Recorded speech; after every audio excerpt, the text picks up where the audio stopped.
this is Jordan, and you're listening to the Code 7 Podcast Network.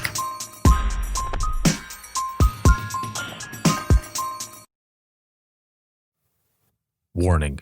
This episode contains the 3 A's of podcasting: adult content, adult language, and awesomeness. You've been warned.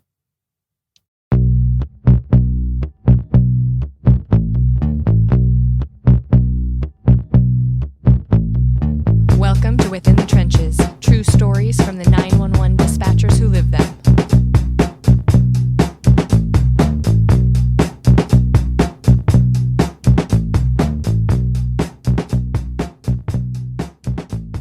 Hey, what's going on? This is Ricardo with the Code 7 Podcast Network, and this is going to be episode 348 of Within the Trenches, true stories from the 911 dispatchers who live them. This episode is sponsored by Rapid Deploy, as well as in digital, and this is a continuation of the previous episode. In 347, we did Imagine Listening, and as you may or may not know, the continuation of that is Open Mic, where we visit the lighter side of dispatch and share the funny that can be 911. This is also part of Response 2020, a session that I did for that event that Rapid Deploy had put on. And again, I was honored to be able to have the opportunity to do Imagine Listening for their audience.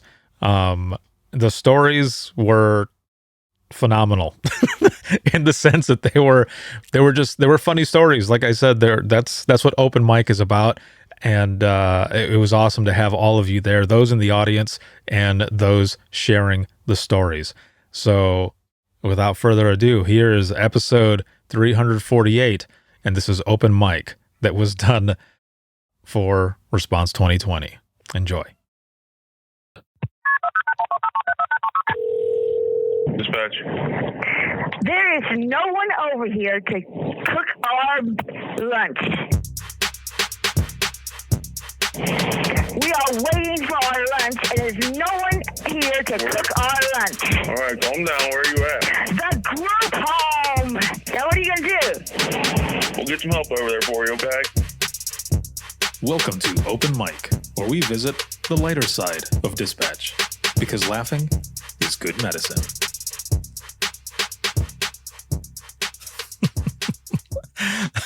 Welcome, everyone, and this is now, again, like I said, this is the second half. This is the last half here of Imagine Listening, and this is Open Mic Live. And we're here at Response 2020. We just finished off Imagine Listening, where we're sharing the hard stories, but now we're going to visit the lighter side of dispatch, because just like the tagline says, because laughing is good medicine. And we're going to talk about some of these funnier stories that you hear about that, usually on the radio or late night television, stuff like that, stuff that you don't usually hear about. And I mean, you can't make this stuff up. It happens in 911. There's plenty that happens. So we're going to get started with our first story, please. Hey, Ricardo. Hello. How are you? I'm doing good. Welcome. Good. Thanks. So I work for a small agency, and it's not downtown or urban, but it's also not rural. So I guess it's a true case of suburbia. I have 2 stories to tell if I can get through the first one. Stop. Okay, so I took a call. I prefer night shifts. That's where I like to hang out. So everything makes sense on night shifts. Mm-hmm. So I take a call from a lady, and she's pretty frantic. And, I'm like, 911, what's your emergency? And she says, I need animal control. And I look at the clock on the wall, the clock we all have with the numbers. And it's like 1:30 in the morning. I said, okay, well, why do you need animal control? And she does this heavy sigh like I'm a complete dingbat and says, because there's a possum in my house. I said, well, okay. Why is there a possum in your house? And she says, well, I adopted her. Wait, what? You adopted her? Because now I need to know. Why did you adopt the possum? She says, well, a couple of weeks ago, I was in my yard and I was doing yard work, and this pitiful thing comes out from under my bushes, and it's so ugly that I had to take it in. And I said, but it's a possum. And she says, I know, but it was pitiful and I wanted it as a pet. So I kept it. I said, okay, well then why are you calling animal control now? Because it's like a vampire. You invited it in your home. It lives there. And she goes, well, it's pregnant. What? Right. Oh, wait a minute. What? It's pregnant. You didn't notice that it was pregnant when you adopted her 3 weeks ago from your backyard? Well, no, I wouldn't have adopted a pregnant possum, you dingbat. And I'm like, okay, ma'am. She's like, just give me animal control. I still need to understand why there's a pregnant possum in your house. By the way, while I was on this call, I looked up how many babies a possum has. It has 20, anywhere from 10 to 20 at a time. And she's a pregnant possum in her house. So I transfer her over to county because she obviously needs animal control, but I'm still trying to understand who adopts a possum that wasn't sick. It was just pitiful and ugly, lets it into its home and then no longer wants it when you find out that they're in the family way, because you adopted her. That means you took her as she was. And obviously she was in the family way when you adopted her. Right. But I mean, I want to understand who adopts a possum. But anyway, I didn't get the resolution to that question. But a couple of weeks later, minding my own business, it's about 3:30 in the morning, and a guy calls, and there's a scuffle, and there's a dog barking. And I'm like, oh, this is one of those calls. So I'm like completely ready. You know how the hair on the back of your neck stands up, and you think this is going to be like a domestic or something crazy? Right. And he's screaming, and I'm like, sir, what's your emergency? How can I help you? And he goes, I need animal control. I look at the clock again. I'm like, dang, it's 3:30 in the morning. Why do you need animal control? I said, well, sir, why do you need animal control? He says, there's a possum in my house. Why is there a possum in your house, sir? Well, I left my window open I left my sliding door open because it was breezy outside and I wanted to enjoy the breeze, and I went to sleep, and now the possum is fighting my dog for the dog bed. There you have it. 3 weeks apart, 2 different marsupial stories. I don't understand. We live in suburbia. Maybe they just, I don't know, but there it was. Did you happen to see how far they lived, like the callers lived from each other? Maybe it was the same one. It was trying to get some food for its kids. Ricardo, I did not check, but the 7 degrees of Kevin Bacon, they were probably 3 streets over from each other, more than likely, because my city is that small. So more than likely, they probably were either the same neighborhood or their neighborhoods backed up to each other. But I still don't understand how something so unattractive as a possum, you want to adopt it and take it home or let it into your house and then get mad when it's in the family way. Oh man, thank you so much for sharing the stories. I appreciate it. Bye, y'all. Oh man, that was superb. I can say that, yeah, I've definitely taken calls where there's some interesting ones that they have to do with animals and such, and those are funny. Those are good ones that end up coming in because, yeah, you think to yourself for a moment, is this real life? Like, are we in the same phone call right now? Is this really happening? For those who are in attendance, the same way with the I Am 911 stories for open mic. If you have an open mic story that you would like to share, please use the QA section to submit those as well, and I'll be able to read them. Hi, everyone. I'm a paramedic in both the US and South Africa. Mm-hmm. And my funny story comes from way back in the early 90s in South Africa, which was also the time the country was finishing its transition to democracy. It was a very busy time for EMS. During that period, there were many political and communal conflicts. It was a dangerous place, especially late at night. It was also a time where digital communications weren't really a thing. There were no cell phones, no GPS tracking, and the only way to communicate while on shift was really through radios and radio pages, and those were the good old-fashioned analog radios. My story begins late one evening, right after my crew and myself had just finished a call inside the township of Alexandra. We had no radio reception from the clinic where we dropped off our patient, so we decided to drive to the top of the hill to get better communications. As we reached the top of the hill, we made a radio call. Mic 1, Alpha 10. To which we got the response from the station, Alpha 10, send for Mic 1. Suddenly, snap, crackle, pop, fizz, as the electrics in the vehicle literally exploded. Sparks flew, the engine died, the lights went out, and the radio stopped working. There we sat in the dark in a haze of smoke and the smell of burnt plastic in the dodgiest part of town, pondering our fate. Fortunately, we were quite mechanically inclined. We fiddled with some of the wires, disconnected a few things to push start the vehicle, and crawled back to the station with only one headlight on. It only took 10 minutes, but it felt like an hour. When we got back to the station, to our surprise, there were no other vehicles at the station. Everyone had gone out. All the ambulances, the response car, the fire engines, everyone. My crew and I were, oh man, we've missed the big one. But hey, what are you going to do? Parked our vehicle and made our way up to the control room, where we were greeted with big eyes and a booming voice. What the? Where were you? What happened? So quite shocked, we quickly explained ourselves and what happened. And the dispatchers frantically started to recall all the other vehicles. Our dispatcher rewound the tape that recorded our radio communications. And yes, you heard me correctly. Tape was still being used to record things back then. What happened is that when the radio shorted out, the electrical surge sent a sound across the radio that sounded like we were screaming and being attacked. And then there was a deathly silence. Oh, With no. no other way to communicate with us, a code 999 alert was initiated, which in this case was an all-hands request to come and search for us. And it wasn't just the fire department vehicles. The police and traffic department had also been notified. Anyhow, all's well that ends well, and everyone returned safely to the station. My crew and I had to buy a lot of beers at the station pub the following Friday.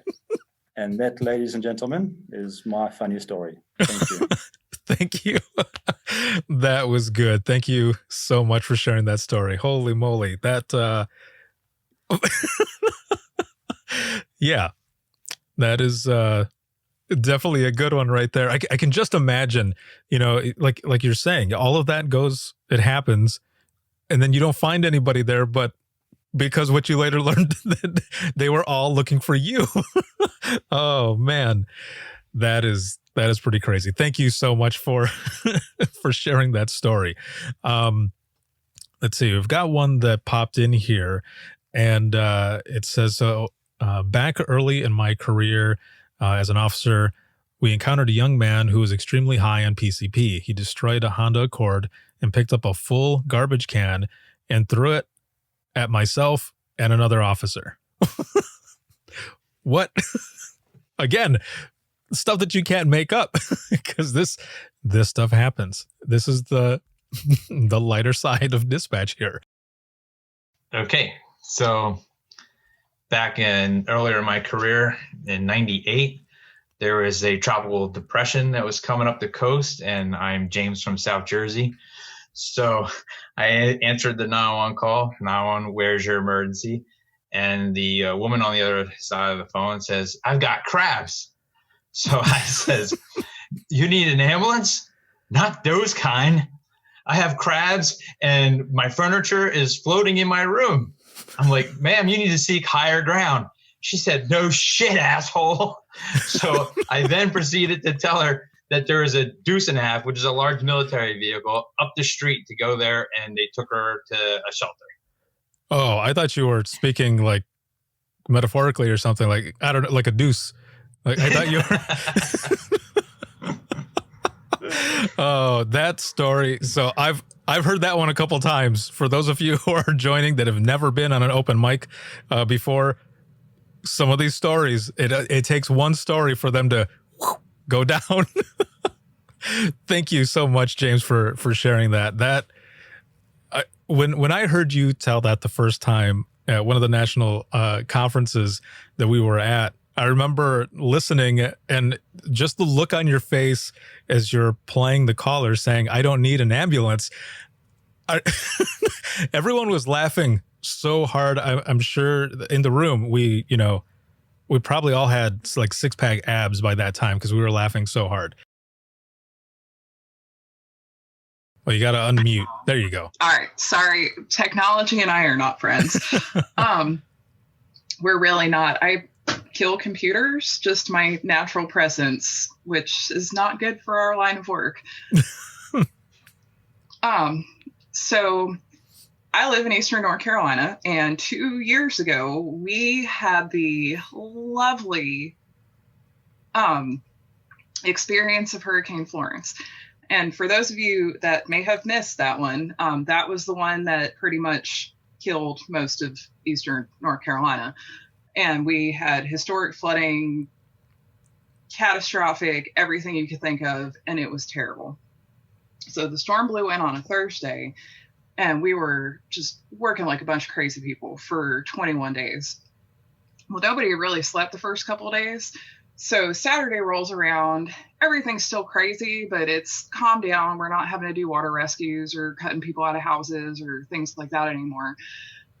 And so Saturday night was really the first night that any of us could actually sleep. So our police station basically looked like a refugee camp, by the way, because there were air mattresses in every conceivable spot, including the copy room. And there was wet clothes, dirty laundry, everybody's stuff, food, all of it, all over the place. So Saturday night, go to bed. First night I'd slept in probably 3-4 days. And I wake up at 2:00 in the morning to this absolutely hideous sound. Now, side note, everybody has that irrational fear at work. Mine is the building catching on fire and me not being able to get out. And it's not anywhere else. I don't have a fear of dying in a fire in my house. It's only at work. It's 2:00 in the morning. After the hurricane, I wake up to the fire alarm going off in the police station.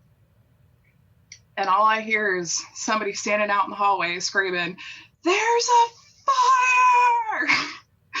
So I go into full panic mode and I look up and I'm like, crap, I'm too short and the window's too far away or too high up, because I really would have thrown a chair through the window and crawled out.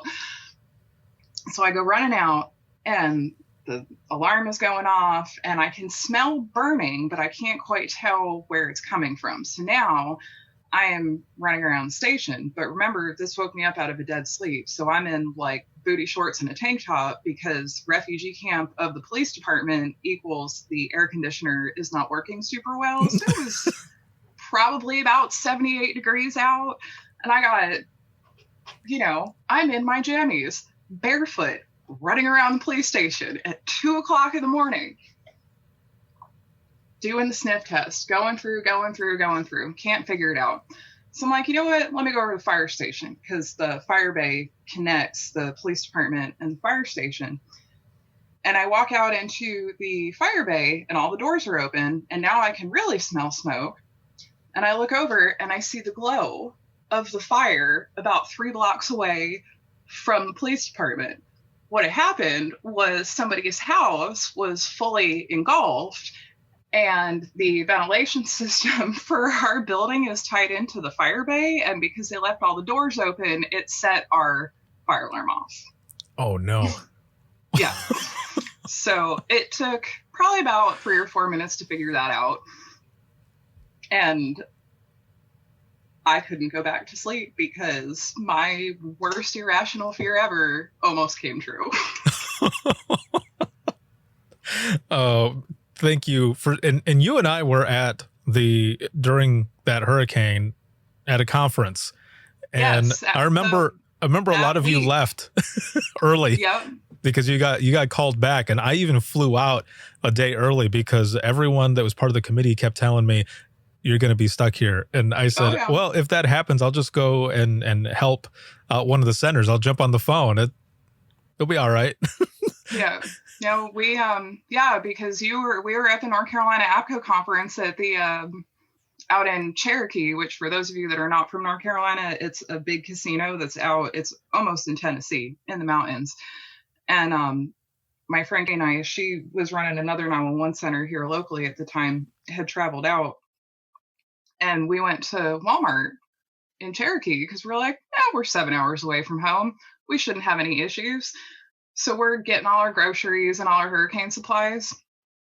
And the girls at Walmart thought we were crazy because they were like, you guys are getting some really weird stuff. Oh, yeah, we got to go back to the coast for the hurricane. And they're like, why? As if you were going for a party or something. Yeah, because we're dumb. That's why. Oh, man. Thank you so much for sharing that story. I do want to read one here really quick. There's actually more to the story that I read earlier that I didn't see because I didn't know that there was a portion on here that you could click on to go. There was an ellipsis on it. I should have figured if I clicked on it, there was more to it. So let's start this one again. So it says, back early in my career as an officer, we encountered a young man who was extremely high in PCP. He destroyed a Honda Accord and picked up a full garbage can and threw it at myself and another officer. This is where it continues. We managed to get him under arrest, but he had no ID on him. He screamed and shouted, claiming he was Jesus Christ. In addition, he swore he was bulletproof. All of this content went into the charging documents. We literally had to charge Jesus Christ with several felonies. Thank you so much for submitting that and for the person who's moderating who told me that I could see the rest of that there was more to it. I think it worked out just fine. What is up? So I don't know. I feel like it's something that's common that like people will call 911 or they'll call the police department if they end up handcuffed to something they shouldn't be. Like, does that, Yeah. Like yeah. I feel like I've heard that story before. Right. So anyway, so we get this call. This guy's really dodgy. He's like, I need an officer to come over to my apartment. Okay, why? Well, I just need an officer to come over here. Nope, I got to know what's going on first. So I finally pull out of him that he's an off-duty security guard and that he and his girlfriend are handcuffed together and he can't find the key. I'm like, oh, yeah, we're definitely going to send an officer over to that one. So I build the call. My partner sends a unit. He's there for, a few minutes and he clears the call. So I send him a message. Come to dispatch now. So he comes in and he goes, yeah, when I got there, they were actually waiting outside the apartment and they were as dressed as two people could be that were handcuffed together. Because, you can't if your arm, you can't put your shirt on, right? So right. He's like, they were as dressed as they could be. And he goes, but the weird part was that it was his hand was handcuffed to her ankle. And that's how I found them. I don't know how they walked outside, but apparently they made it out there. So he very graciously gave them a key, unlocked them, and left quickly. Wow. I mean, you can all use your imagination on that one. That's pretty crazy, man. It was good. Thank you for sharing that. Absolutely. See ya. So we have another one here that was sent in that I'll go ahead and read really quick as we're getting to the wrap up of this session, which has been a lot of fun, a lot of stories shared, whether it be I Am 911 stories in the beginning, those powerful stories, and then of course the lighter side here for open mic. But it comes in and says, since this is an open mic live, getting that call from a responder to tell whoever is talking about hot flashes that they have an open mic. As I frantically check my headset to clear the open mic. Oh my geez. Thank you for submitting that. That is excellent right there. Oh man. So again, we're going into the wrap up of this, and I think there was one last story. We had someone who had a second story here. So this one is when I used to work EMS. We got called out in the middle of the night for abdominal pain. And now, mind you, we are in a big red ambulance with flashy lights that has the name of our city across all of the sides, and it says fire and rescue underneath. we are in uniforms with shirts in big letters that has the name of our city and fire and EMS, right? So we get out to this residence, and one of the people inside comes out, looks us all dead in the face, and says, "Y'all here from the rescue squad?" And without missing a beat, my partner looked at him and said, "Nah, bro, we picked this up at Walmart and decided we were going to come check and see what y'all were up to tonight." Oh, nice. You know, that's like, I can't remember his name, but that's like the "here's your sign" jokes, you know? Thank you so much for coming back on and sharing that story. We have got just a few minutes left here. So if there is anyone else in the audience who is viewing who wants to submit a quick story here, we can go ahead and do so. Otherwise, we are simply going to go ahead and wrap up this session. This has been excellent. Thank you all for joining us for Response 2020 for Within the Trenches Presents Imagine Listening and Open Mic. Any of the episodes that are from Within the Trenches podcast can be heard 24/7 on Apple Podcasts, iHeartRadio, Spotify, and any podcasting app really, as well as withinthetrenches.net. But it was a pleasure to be here with all of you to share these stories. Again, these powerful stories that need to be out there. They need to be shared. And we continue to share them as a way to raise awareness to what 911 dispatchers deal with on a daily basis, as well as call takers and such. And, they're the most vital piece of public safety. Thank you all for what you do, for the support, and appreciate it more than you know. Thank you so much. And we're going to go ahead and close that out here. Thank you. So that was episode 348. That was Open Mic. And again, thank you to all of you for sharing those stories. 911 isn't all bad. There are some funny things that happen. And as you heard, funny things do happen. So again, thank you so much to everyone who was involved, to the audience, of course, to those who shared stories for Open Mic, as well as Imagine Listening that was in episode 347. And of course, to Rapid Deploy for giving me the opportunity once again to do Imagine Listening for their event, Response 2020.